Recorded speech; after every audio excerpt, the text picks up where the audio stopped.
امریکیوں کو مسلمان بنانا دنیا کا سب سے آسان کام ہے. باہر ملکوں میں ایک چیز کا ہمیں اندازہ ہوا کہ وہاں سب سے آسان کام غیر مسلم کو مسلمان بنانا ہے. تو وجہ اس کی ہے کہ وہ خالی کاغذ کی طرح ہیں. ان کی خاندانی روایات تو ختم ہو گئی نا. انڈیا میں کسی جب ہندو مسلمان بنتا ہے نا تو اس کی پرمپرا اور پیچھے پورا خاندان اور وہ دھمکیاں اور قتل. گوروں کے یہاں تو یہ سیٹ اپ ہی نہیں ہے, چچا ماموں والا. صحیح ہے نا. اس کی انڈیویجول لائف ہے, وہ لائف کو انجوائے کر رہا ہے. اس کو تمیز سے بات سمجھاؤ وہ سمجھ جائے گا, وہ مان جائے گا وہ. لیکن وہاں کوئی تمیز سے یہ کام کر نہیں رہا, کر رہے ہیں لیکن بہت محدود پیمانے پر کام ہو رہا ہے. ورنہ کوئی صحیح طریقے سے کام کرے نا. اچھا بہت سے تنظیمیں ہیں جو کام کر رہی ہیں, جو ہم نے اتنے ہزاروں مسلمان کر دیے, ٹھیک ہے ان کو اپریشیٹ کرنا چاہیے ان تنظیموں کو. لیکن وہ جو انہوں نے مسلمان کیے ہوتے ہیں نا, وہ ان کی اتنی ایفرٹ نہیں ہوتی. وہ خود ہی مسلمان ہونے کے لیے تیار ہوئے بیٹھے ہیں لوگ. میں ملاوی گیا تو ایک بندہ لانچ میں نہیں, جس کی میں نے ولاگ بھی بنایا, ایک افریقی آیا, کرسچن تھا. وہ کہتا ہے میں ہماری داڑیاں ٹوپیاں دیکھی, کچھ مستورات بھی تھی ہمارے ساتھ, تو وہ ان کا پردہ وردہ بھی نماز سب دیکھا اس نے, تو ان کی عورتوں کو تو پردہ ہی نہیں ہوتا. تو یہ چیز ویسی اٹریکٹ کرتی ہے یار, کہ ان کی خواتین ہیں کیسی باپردہ, بچیوں نے بھی اسکارف پہنے ہوئے ہیں, بچوں کے بھی پورے ڈریس ہیں. یہ چیز خود انسان کو, ہر خاندانی آدمی چاہتا ہے یار کوئی تمیز کی زندگی ہو. تو وہ آیا اور کہنے لگے یہاں سے یورپ جاتے ہیں لوگ, لڑکے سوچتے ہیں ابے یار اس ٹرک میں جا رہے ہوتے ہیں. تو یہ سب 2-4 دن کے مزے ہیں, اس کے بعد یہ نیچرل لائف نہیں ہے. انسان کو پردے والی عورت ہی اچھی لگتی ہے, اپنی بیوی بیٹی ماں کو سب لوگ. مرد پردے میں ہی اچھی لگتی ہے اس کو, وہ یار پردے میں ہی رہے گی. بیوی بھی پردے میں ہی اچھی لگتی ہے. تو عجیب سا, میں تو وہاں گیا نا گھر میں کسی اس کنٹری کا نام نہیں بتاؤں گا, میں نے پہلے بھی واقعہ سنایا تھا. تو مجھے انگریزوں کے گھر اندر سے دیکھنے کا بڑا شوق تھا کہ یار ان کا کلچر تو نظر آئے. تو ایک کنٹری میں ہمارا جانو انگریز نہیں تھے, وہاں پہ غیر مسلم تھے, گورے نہیں تھے, لیکن گوروں کے ٹائپ کے ہی ہو گئے ہیں ساری دنیا. تو وہ بھی بڑا ترقی یافتہ ملک تھا. تو میں نے ان سے کہا یار تھوڑا مجھے گھر کے اندر کو تو دکھاؤ نا کیا ہے. تو وہ ان کے پڑوس تھے, انہوں نے بات کر لی. ایک انکل باہر کھڑے ہوئے تھے, ان سے اجازت لی کہ یہ اسکالر ہیں, پاکستان سے آئے ہیں, یہ آپ کے گھر کے اندر کا سیٹ اپ دیکھنا چاہ رہے ہیں, کیا ہوتا ہے یعنی کیسے رہتے ہیں آپ لوگ, ہمیں یہ ہے شوق بہت. اس نے پی ہوئی تھی نا, قمیض اتاری بھی تھی, شکر ہے نیچے پہنا ہوا تھا, ورنہ پینے کے بعد بعض دفعہ وہ سمجھتا ہے کہ پہنا ہوا ہے, وہ ہوتا نہیں ہے پہنا ہوا. اوپر سے قمیض اتری بھی. تو میں نے کہا قابل برداشت ہے. تو گھوم رہے ہیں نا. اس نے کہا ہاں ٹھیک ہے چلے جاؤ. اب ہم لوگ جب کسی کو گھر میں لے کے جائیں, پہلے بیگم پردہ کر لو, ایسا ہی ہوتا ہے نا, مستورات ایک سائڈ پہ ہو جائیں. اس نے کہا گھس جا, اسپینش زبان میں بولا وڑ, ٹھیک ہے نا. ہم نے کہا یار کوئی پردہ کچھ بھی نہیں. اندر گئے ہیں تو اس کی کوئی دادی بیٹھی ہوئی تھی, وہ تھی اس کی وائف, لیکن بیچاری دادی لگ رہی تھی. غیبت اس لیے نہیں, آپ کو کیا پتا, لوگوں نے نیچے لکھا تھا کسی کا راز کیوں فاش کرا ہے. تم اسپین چلے جاؤ تو بڑی بات ہے یار, راز فاش, تمہیں گھر کا ایڈریس تھوڑی دے رہا ہوں میں,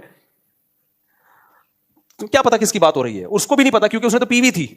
میرا ترجمہ کر کے بھی کوئی بتا دے گا نا اسپینش میں کہ آپ کا واقعہ سنا ہے, پھر بھی اس کی سمجھ میں نہیں آئے گا, اس کو پتہ ہی نہیں ہوا کیا ہے نا. پینے والے کو تو ہوش کے بعد پتا چلتا ہے کون آیا کون نہیں آیا, اس لیے اس میں کوئی غیبت نہیں ہے.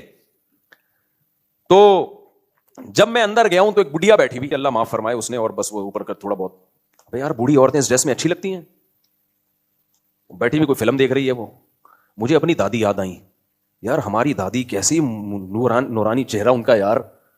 وہ بڑھیا اس کی بیوی تھی, بعد میں اس نے بتایا, وہ بیچاری جلدی بڑی عمر کی خاتون سے شادی کر لی ہوگی, خیر وہ تو ان کا پرسنل معاملہ ہے, کوئی ایسا مسئلہ نہیں ہے یہ. تو مجھے اپنی دادی یاد آئی. میں نے کہا یار ایک ہماری دادی یاد نانیاں ہوتی ہیں, نانی بھی یاد آئیں, دادی بھی, کیسا سر پہ ان کے وہ ہوتا تھا اور ہاتھ میں تسبیح, مصلے پہ بیٹھی ہوتی تھیں, قرآن پڑھ رہی ہوتی تھیں. اتنے چادریں تھیں نا ہماری دادی کی ایک ہی مصلے پہ, اور وہ اپنے زمانے کے جہیز کا ایک بکسا رکھا ہوا تھا. ان کی انٹرٹینمنٹ ہماری دادی کی تھی کتھا پان, ایک پورا وہ ڈبہ تھا, اس میں سروتا اور کتھا اور چونا اور یہ زیادہ یہ تھا, وہ لگایا یوں رکھا اور پھر اپنا اللہ اللہ کرنا لگی. اور زیادہ انٹرٹینمنٹ کے لیے غیبتیں کرتی تھی پڑوسیوں کی, اللہ مغفرت فرمائے. پڑوس کی نا ہر وقت یہ چلی ہوتی تھی, میری والدہ اور میری دادی, ساس بہو تھے نا, ٹائم اچھا پاس ہو جاتا. وہ بہن وہ آئی تھی, وہ بہو وہ کہہ رہی تھی. اچھا میری والدہ کی عمر بھی 60-65 سال ہو گئی, ان کو دلہن کہتی تھی, کیونکہ جب وہ رخصت ہو کے آئی تو دلہن تھی نا, تو ہم کہتے تھے اب تو 65 سال کی دادی بن گئی ہیں, نانی بن گئی ہیں, ابھی ان کی زبان پہ ہی تھا دلہن, کیا کر رہی ہے. خیر, تو میں نے کہا یار ایک ہماری دادیاں ہوتی ہیں اور یہ بیچاری, اور گھر میں کوئی تیسرا فرد نہیں. ہمیں دیکھا انہوں نے ہائی ہائی فائن اسپینش میں کچھ بولا, انگلش میں بھی کچھ ٹوٹی پھوٹی انگلش. مجھے خیال ہوا تھا ہمیں دیکھ کے تھوڑا سا ہوگی, تھوڑا ہوتا ہے نا, نہیں بھائی وہ تو سب کا اسٹائل ہی ہے, یہ اس کو وہ ان کا کلچر ہے, یہ اس کو برا نہیں سمجھتے. ہم نے کہا ہائی ہائی فائن, اس نے کہا فائن, پتہ نہیں کوئی انگلش کوئی لگی ہوئی تھی اس میں, کوئی ڈاکومنٹری. گھر بس ٹوٹل یہی, سب کا یہی حال ہے بیچاروں کا یار. اور وہ اتنی پرانی چیزیں گھر میں, پورا گھر سامان سے بھرا ہوا, اور بہت سارے ملکوں کے کچھ جھنڈے اور علامتیں. میں نے پوچھا یہ کیا ہے, اس نے بتایا کہ ہم جس کنٹری میں اپنے ہسبینڈ کے ساتھ میں گئی ہوں تو اس کا ہم نے ایک فلیگ لا کے رکھا ہوا ہے تاکہ یادگار رہے اتنے ملکوں میں. یعنی محبت والے میاں بیوی تھے, پوری دنیا گھومے. کیا محبت کے 4 بچے نہیں ہو سکے تمہارے یار. محبت کا تو پتہ چلتا ہے کہ اللہ کے بندو تم چاہتے ہو اولاد ہو ہم دونوں مل کے پالیں, وہ ہے نہیں. پھر شاید ایک آدھ بچہ تھا, وہ پتہ نہیں کہاں شارٹ تھا, وہ 18 سال کا ہوتا ہے کہ مارکیٹ سے شارٹ ہو گیا. مجھے زیادہ ترس آ رہا تھا اس بیچاری بڑھیا پہ کہ یار مجھے بیٹا بنا لو, میں تمہاری خدمت کروں گا. کوئی ایسے یار, اب یہ اور بوڑھی ہوگی تو کیا ہوگا اس بیچاری کا. تو یہ حالات چل رہے ہیں مارکیٹ میں, سمجھ رہے ہو کیا بات کی. میں نے شروع کہاں سے کی تھی, یہ کس پہ, نہیں یہ بات یہ واقع. ہاں تو مجھے ایک بات بتاؤ, یہ جب اسلام کو سنیں پڑھیں, ان کا تو بہت اٹریکشن ہے بھائی. امریکہ میں ایک گڑیا مسلمان ہوئی اس لیے کہ اس نے جنازہ دیکھ لیا کسی کا, اور وہ مسلمان بھی بڑے لبرل سے تھے, کوئی بہت مذہبی نہیں تھے. ان کی دادی کا انتقال ہوا امریکہ میں, انہوں نے غسل دیا, کفن دیا, جنازہ رکھا, پڑا بڑی تمیز سے جا کے. وہ بڑھیا نے, انگریز نے کہا بھائی کتنی تم عزت مردے کو دیتے ہو, میں تو مر گئی تو مجھے تو پتہ نہیں جلا دیں گے کیا کریں گے, میرے بچے بھی آئے گا بھی کہ نہیں آئے گا. وہاں گاؤں دیہاتوں میں فیملی سسٹم ہے, لیکن شہروں میں تو یہی حالات چل رہے ہیں, تو مجھے تو پتہ نہیں کیا کر دیں گے. تو میں اگر مسلمان ہو گئی مجھے بھی یہ پروٹوکول ملے گا. انہوں نے کہا ہاں بھائی یہ تو جو بھی مسلمان ہو اس کو ہم غسل کفن کے بغیر نہیں دفناتے. وہ مسلمان ہو گئی. تو میں وہ افریقہ والے کا بتا رہا تھا, ملاوی میں نا, تو وہ لانچ میں ہمارے ساتھ آیا, اور جب دیکھا بھائی خواتین نے پردہ بھی کیا ہوا ہے, بچوں نے بھی بڑی تمیز کے بیٹھے ہوئے ہیں, اور سارے ہمارے ساتھ تبلیغی ٹائپ کے لوگ داڑیوں والے, تو اس نے آ کے بات کرنا شروع کر دی, میں بھی اسلام لانا چاہتا ہوں. تو ہم نے پھر اس کو تبلیغ کی سمجھایا, پھر میں نے ان کے ذمہ لگا دیا بھائی اس کو کلمہ پڑھا دینا. میں نے کہا میں تو جا رہا ہوں, تم نے نہیں پڑھایا نا, الٹے لٹکے ہوئے ہوگے قیامت کے دن تم. پھر میں نے فون کر کے پوچھا بھی, تو وہاں مسلمان کرنا کوئی اتنا مسئلہ نہیں ہے. مسئلہ ہمارے ساتھ ہے, مسلمان کر کے سنبھالتے ہی نہیں ہمارے لوگ. کوئی ایسا کچھ سیٹ اپ ہی نہیں ہے بڑا سیٹ اپ کہ ان کو سنبھالا جائے, پھر ان کو تبلیغ کی جائے کوئی. تو میں اس پہ بھی سوچ رہا ہوں, کچھ کر بھی رہے ہیں, ایسا نہیں ہے سارے ایسے نہیں ہیں, لیکن کچھ لوگ کر بھی رہے ہیں اس پہ. خلاصہ یہ نکلا کہ اس وقت دنیا میں جو ہٹ دھرم اور ضدی ہیں ان کی تو میں بات ہی نہیں کر رہا, لیکن نارملی غیر مسلم کا اسلام لانا اتنا مسئلہ نہیں. ابھی دیکھو ایک عیسائی آتا تھا یہاں بیان میں بیٹھتا تھا, کرسچن لڑکا تھا, میرا خیال ہے کتنے سال بیان سنا ہوگا, کون جس کے بیچارے کی ڈیتھ بھی ہو گئی ابھی, کون لایا تھا اس کو یار, ادھر ہی کوئی لڑکا آتا ہے بیان میں. تو کئی سالوں یا کئی مہینوں سے بیان سن رہا تھا, مجھے نہیں پتا تھا یہ کرسچن ہے, بیان سن کے چلا جاتا تھا. تو کیا ہوا ہے 2-4 مہینے پہلے وہ آیا اور کہا کہ میں آپ کا, مجھے یاد دیکھ کے بھی پہچان گیا. میں نے کہا تم تو بیان میں آؤ, تو کہتے ہیں میں عیسائی ہوں لیکن میں اب اسلام لانا چاہتا ہوں. تو میں نے اسے کہا سوچ لو اچھی طریقے سے, غور و فکر کر لو وغیرہ وغیرہ, سمجھایا, پھر چلا گیا. وہ مجھے ڈر بھی لگ رہا تھا انتقال نہ ہو جائے یار, لیکن بہرحال انسان سوچے تو نا. تو پھر اگلے ہفتے دوبارہ آیا, کہہ رہا میں بالکل سوچ سمجھ کے مسلمان ہو رہا ہوں. تو اسلام قبول کیا اس نے, ابھی اسلام قبول کروایا ہے اس کو, یہیں بینچ پہ مسلمان ہوا. میرا کینیڈا کا سفر تھا, میں کینیڈا گیا تو وہاں کسی کا میرے پاس میسج آیا کہ اس کی ڈیتھ ہو گئی ہے, ایکسیڈنٹ میں انتقال ہو گیا. میں نے کہا کون, میں پہچان نہیں رہا تصویر پہ. میں نے کہا بھائی یہ تو وہی ہے جو ابھی, لیکن مجھے وہ حدیث, ایسے بہت واقعات اپنی زندگی میں دیکھے بھائی. تو حدیث میں آتا ہے کہ انسان برے عمل کرتے کرتے کرتے ایک بالش جہنم کے قریب پہنچ جاتا ہے, لیکن اللہ کے علم میں ہوتا ہے کہ یہ جنتیوں میں سے ہے. صحیح ہے نا, صحیح حدیث ہے. تو اتنا جہنم کے قریب ہو کر وہ اعمال شروع کر دیتا ہے تو جنتیوں والے ہوتے ہیں. اور اس کے الٹا بھی ہوتا ہے, نیک عمل کرتے کرتے جنت کے ایک بالش قریب ہوتا ہے, لیکن اللہ کے علم میں ہوتا ہے کہ یہ جائے گا کہاں, جہنم میں. عین وقت پہ مرتد ہو جاتا ہے, اس کو پتہ نہیں ہوتا اس کے بعد میری موت ہے. میں نے ایسے اپنی زندگی میں غیر مسلم اور بھی دیکھے ہیں, جوان مسلمان ہوئے 4 دن بعد ڈیتھ ہو گئی ایکسیڈنٹ سے. یا تو یہ بڑے خوش قسمت لوگ ہیں. اس لیے میں کوئی غیر مسلم مسلمان ہونا چاہے نا, اس کو ڈیلے نہیں کرتا بھائی, موت کا کوئی بھروسہ نہیں ہے. ایک واقعہ تو میں بہت دفعہ سنا چکا ہوں. ہم جس مسجد میں رہا کرتے تھے پہلے, وہاں ایک عیسائی لڑکا آیا, ینگ تھا, 22-23 سال کا لڑکا, رمضان میں. اور یہ پرانے واقعہ ہے, جون جولائی کے روزے تھے, ہمارے بچپن کے جون جولائی کے, بہت لمبے ٹف روزے تھے. اس میں تو مسلمانوں کا دل چاہ رہا ہوتا ہے کہ یار ہم تو عید کے بعد مسلمان ہو جاتے تو زیادہ اچھا. اتنے لمبے ٹف روزے تھے, ہمارے بچپن کی بات کر رہا ہوں. اور اس وقت ایئر کنڈیشن وغیرہ کی اتنی سہولتیں بھی نہیں تھیں, بہت کم لوگوں کے اے سی جس کے گھر ہوتا وہ تو مجھے یاد ہے ایک دم ہم کسی بینک میں جانا ہوا, اے سی لگا ہوا تھا. میں اپنے کزنوں کو, ابے بھائی ایسی ٹھنڈی ہوائیں آ رہی تھیں, میں ان کو جا کے بتا رہا تھا بھائی. تو اے سی بہت کم لوگوں کے یہاں ہوا کرتا تھا. تو وہ لڑکا رمضان میں مسلمان ہوا. ہماری مسجد کے امام صاحب نے اس کو بہت اچھی طرح سمجھایا, سوچ لو, جلد بازی نہیں ہے, کوئی جبری دباؤ تو نہیں ہے, کوئی لالچ تو نہیں ہے. انہوں نے کہا ہم پیسے ویسوں کا تعاون نہیں کریں گے. دیکھنا چاہ رہے تھے نا, بعض لوگ 10 دفعہ روزانہ مسلمان ہوتے ہیں, ایسے بھی ہم نے کچھ غیر مسلم پکڑے ہیں. ادھر آ کے مسلمان ہوا, چندہ لیا, اس مسجد میں جا کے دوبارہ مسلمان ہوا, ادھر سے چندہ لیا, پورے کراچی میں مسلمان ہی ہو رہے ہیں ڈیلی وہ. تو ایسے بھی فراڈ ہی ہیں کچھ. تو دیکھ لیا بھائی نہیں کوئی فراڈ نہیں ہے. تو ہمارے سامنے اس کو پھر امام صاحب نے کلمہ پڑھایا. اللہ کی قدرت, اگلے دن وہ بیمار ہوا ہے اور بخار آیا اس کو, اتنا سخت بیمار ہوا, لیکن اس نے اسی وقت وصیت کر دی, اپنے سارے خاندان میں اعلان کر دیا, دیکھو میں اسلام قبول کر چکا ہوں, اور میری موت ہوئی تو مجھے غسل دیا جائے گا, مجھے کفن دیا جائے گا, میرا جنازہ پڑھا جائے گا. اور اس کی موت ہو گئی. لیکن عیسائیوں میں ایک چیز ہے, قرآن سے بھی پتہ چلتا ہے, مشاہدے سے بھی. اللہ کہتے ہیں کہ اسلام کے خلاف سب سے کم تعصب عیسائیوں میں ہے. وَلَتَجِدَنَّ أَقْرَبَهُمْ مَوَدَّةً لِّلَّذِينَ آمَنُوا الَّذِينَ قَالُوا إِنَّا نَصَارَىٰ. سورہ نساء یا سورہ مائدہ کی آیات ہے کہ تم مسلمانوں کا سب سے بڑا دشمن یہود کو پاؤ گے. اور مسلمانوں کے سب سے قریب تم عیسائیت کو پاؤ گے. تبھی دنیا میں اسلام قبول کرنے والوں میں جو کنورژن ہے نا سب سے زیادہ عیسائیوں کی ہے. عیسائی لوگ سب سے زیادہ مسلمان ہوتے ہیں, اور ان میں تعصب بھی نسبتاً کم ہے. کوئی عیسائی مسلمان ہو جائے تو اکثر اتنا خطرناک اس کا بائیکاٹ نہیں ہوتا. ہمارے بھی کرسچن کچھ دوست تھے نا, اسکول میں پڑھتے تھے, تو ان کے ہم دیکھتے تھے ان کے والدین کو زیادہ سختی نہیں کرتے, وہی جو ٹھیک ہے, تو بلکہ بہت براڈ مائنڈیڈ سب نہیں ہوتے. کوئی لوگ ایک دم کمنٹ شروع کر دیتے ہیں فلاں جگہ. بھائی میں 100% کی بات نہیں کر رہا, میں میجورٹی کی بات کر رہا ہوں. تو انگریزوں کا اصل مذہب بھی چونکہ عیسائیت ہے, وہ بہت آرام سے مسلمان ہو جاتے ہیں. ابھی کینیڈا میں ایک انگریز ملا, میں نے پچھلی دفعہ بھی واقعہ سنایا تھا, داڑھی ماشاء اللہ اس کی فیملی کے ساتھ آیا ہوا تھا, ہوٹل میں مجھ سے ملا, کہتا ہے میں تو ٹوٹی پھوٹی اردو تھی, کہتا ہے کہ میں عیسائی تھا. میں نے کہا مسلمان کیسے ہوئے؟ کہہ رہے میں بائبل پڑھتا تھا, ایک دن میں نے قرآن پڑھا تو میری تو آنکھیں کھل گئی کہ اتنی واضح آیات, اتنی واضح توحید, اتنے واضح احکام. کہہ رہے بس میں نے ارادہ کیا مسلمان ہوتا ہوں. مسجد میں گیا, تبلیغ والے آئے ہوئے تھے 20 سال پہلے, ان کے ہاتھ پہ مسلمان ہوا. پھر مولانا شیخ الحدیث مولانا زکریا رحمۃ اللہ علیہ کا امریکہ میں مدرسہ تھا. یار انہوں نے بھی بڑے کام کر کے گئے ہیں یار, کیا کیا کیا کام کر دیا یار انہوں نے. افریقہ میں ان کا کام, یو کے میں تو مدارس بھرے میں, ساؤتھ افریقہ تو پورا فتح کر لیا ہے.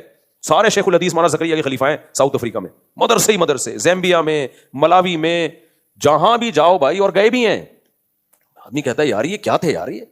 پھر تبلیغ جماعت کو جو اتنی ترقی ملی ہے اس میں حضرت شیخ الحدیث مولانا زکریا رحمۃ اللہ کا بہت بڑا دخل ہے. تو اتنا کام اللہ نے ان سے لیا ہے. کہہ رہے ہیں ان کے مدرسے میں گیا, امریکہ میں ان کا مدرسہ اس وقت ان کے خلیفہ نے بنایا, پھر تو وہاں پڑھا, عالم بنے, پھر دنیا میں سفر کیا. بہرحال تو جو سب سے زیادہ اسلام قبول کرنے والے لوگ ہیں نا وہ عیسائی ہیں. ہندو بھی ہوتے ہیں بہت سارے. ایک ہندو لڑکا بھی یہاں مسلمان ہوا, وہ بہت مضبوط ایمان والا ماشاء اللہ. اپنے والد پہ اس نے اتنی محنت کی, لڑکا تھا بیچارہ نوجوان سا بالکل, اتنی محنت کی. والد مسلمان نہیں ہوتے تھے, والد بیمار ہو گئے بالکل آخری وقت نا, فالج ہو گیا ان کو. پھر والد نے آمادگی ظاہر کر دی, پھر اپنے ابا کو میرے پاس لایا, ان کو ہم نے کلمہ پڑھایا, اور چند دنوں میں ابا کا انتقال ہو گیا. تو ہم نے کہا دیکھو یار کتنی ایک اس کے لیے خوشی کی بات ہوتی ہے نا. تو غیر مسلم بہت آسانی سے ہوتا ہے دم ہمارے اندر.